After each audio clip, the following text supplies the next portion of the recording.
Sa lahat ito, ang ating dalaga, hindi niya kakayanin yung gamutan kasi nakita ko baka mag-conflict sa puso niya ang bawat gamutan. So gagamit tayo ng proxy, isang medium na gagamitin natin ay yung nanay niya. Okay, maraming salamat mga ka-idol. Mag-uumpisa na tayo. Hawakan niyo po yung kanyang kamay lang.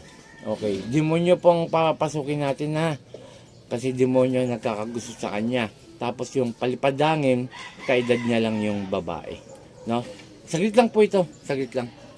Paulit. Tinan mo, apo, sa inipitan. Tinan nyo ha, bitawan muna siya para alam mo na wala na. Tinan mo ha. So, itong part nito masakit. Sige po, ganun po talaga. Kasi meron talaga eh. Pero maya po wala na yan. Maya wala na yan. Ayan po ha, oh. Ayan lang. Pag inipitan ko yan, wala ka na mararamdaman kasi inaalis na. Umalis na. Tingnan niyo po ha. Tikit ka raw. Tikit ka. Oh. Wala na. Wala na? O, pipigain ko ha. Oh.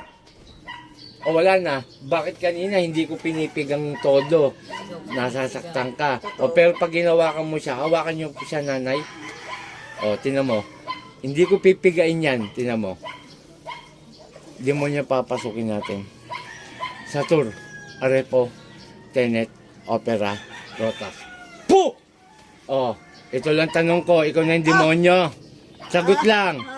Ikaw na yung demonyo. May gusto ka ba doon sa bata? Oh, meron no.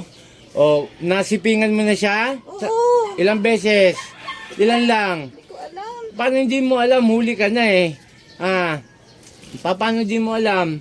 O, alisin mo yung nilagay mo sa kanya, ha? Isasabay ko na yung kaedad mo lang, ha? Opo. O, tanggalin mo. Pag ganyan. Sige. Yan, ganyan. Sige. Para maabot ka. Sige pa. Ito po isang demonyo ang may gusto sa bata. Batang dalaga. At nasipingan na po siya ng maraming beses. Sige pa.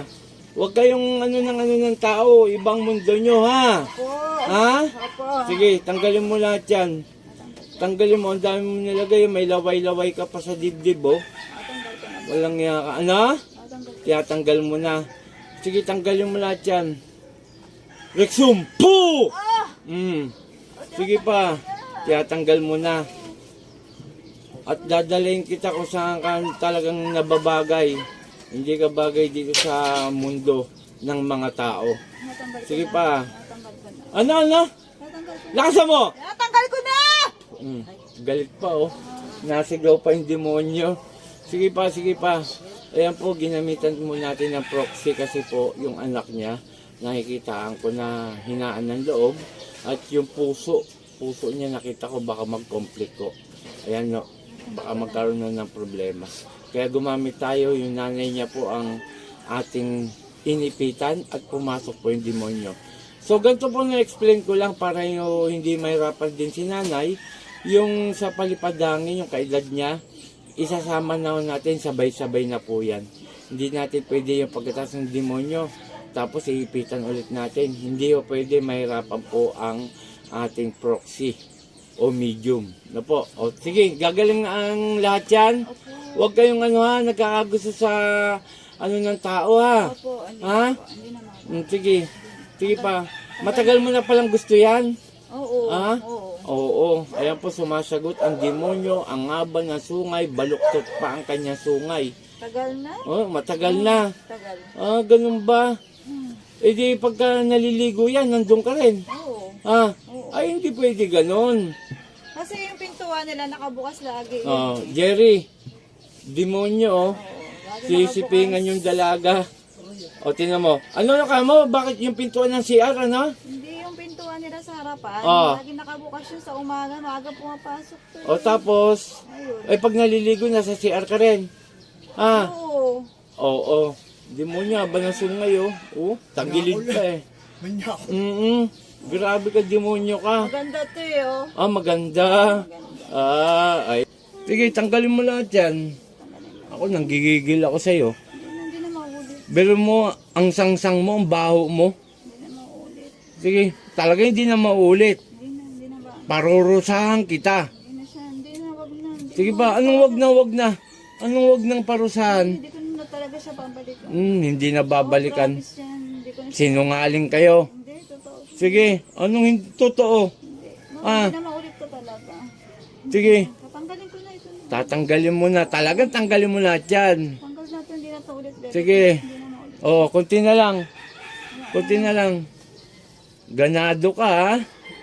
Bili mo, katawan nung dalaga, inaalik-alikan mo pa. Laway-laway, oh. Walang yang to. Ito po mga kapanalig demonyo. Ang haba ng sungay. Sa mga may third eye na makakapanood nito, tingnan nyo po yung sa ulo niya. Baluktot pa yung sungay. Sige. Sige, pasyensyahan tayo. Panginoon kong Isus sa kamandakilaw, humingi ako ng basbas sa'yo. Naibalik ko ang demonyo na to sa kung saan siya ng lugar. San ni Pratri, Sakmek, Atal!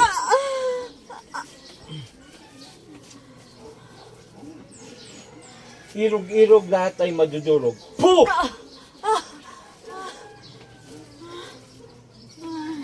Sa ngalan ni Jesus, Nay. Nay. Okay na po. Aha. Tapos, bibigyan kita ng tubig, huwag kayo magpapalit ha, kasi iba yun sa'yo. Yung sa'yo naman, iligo mo. Yung iba, inumin mo. Na? Huwag kayo magpapalit. Kahit konti papatak niya lang. Basta papatakan yung tubig na panligo. Opo, opo. Bulong mo ang pangalan mo dito kahit di ko naririnig ha. Buksan mo, buksan mo. Ayan. Okay. Inumin mo kagad kalate. Pag uwi mo sa bahay nyo, maligo ka muna na walang sabon. Kahit isang beses lang, pero pag sa susunod na maligo ka, magsabon ka na. Okay na yun ha, mag-shampoo o ano man ang gawin mo na. O, inumin mo ngayon kalahati. Tapos, pag uwi mo, punuin mo. 3 araw mong iinumin. Pero maligo ka pag uwi mo, buhusan mo lang. Kahit patak lang. Ngayon ha? po, Opo. pag-uwi niya, patak Opo. lang po. Opo. Okay, shoutout sa lahat. Isang dalaga ang nagkakagusto, isang demonyo ang nakakagusto sa dalaga at nasipingan na po siya maraming beses na. Umamin naman po sa ating gamutan kanina at ginamit natin ang kanyang nanay para po mapapasok natin ang demonyo. Sinama ko na rin po yung palipadangin at yung nga kung ano yung umiyak ko si nanay oh. Oh. Sige lang nay, iiyak mo lang yan. Ayan po, pati po yung dalaga, umiiyak na rin po. Sa tuwing umaga daw po, pag maliligo ang dalaga, yung demonyo, nasa loob din daw po ng CR. Kung anong gustong gawin ng hayop na demonyo na yon, ginagawa po sa dalaga. Tapos po, sabi nga, nagagandaan daw ang hayop na demonyo na yon. At yung nga po, nilalawayan niya ang maselang bahagi ng dalaga. Pero yung nga po sa tulong ng ating Ama, ng ating Panginoon, ayun po, ginawa natin paraan at ikinulong natin at dinala ng mga bantay ko na si Apo Ago, Apo Chelin, Apo Dinis at si San Gabriel at iba pa ko pang mga bantay. Dinala na po nila kung saan nararapat yung hayop na yon. Okay, yan po, ayan si nanay. Talagang napakabuti ng ating Panginoon, ng ating Amang Dakila. Okay, shoutout kay Apo Ken, Apo Rosita, Apo Marvin, mga team Apo Manggagamot po yan. Pakishare pa ang ating video, pakilike, para doon sa mga bago manonood, matawagan ako sa aking cellphone number. Mag-usap tayo sa renta ng sasakyan, wag ko kayo magpapadala ng pera sa GCash sapagkat may nang i-scam. Ginagaya po ang aking profile picture at para makapanloko lang. Okay, maraming salamat. Maraming salamat. Sa mga may dulo sa akin, maraming salamat. Lalo na kay Ena Rabis, kay parang Glenn Rabis, kay Tatay Bonifacio, at kay Aguilar. Yan po, maraming salamat. In Jesus' name, in Jesus' name, in Jesus' name. Amen.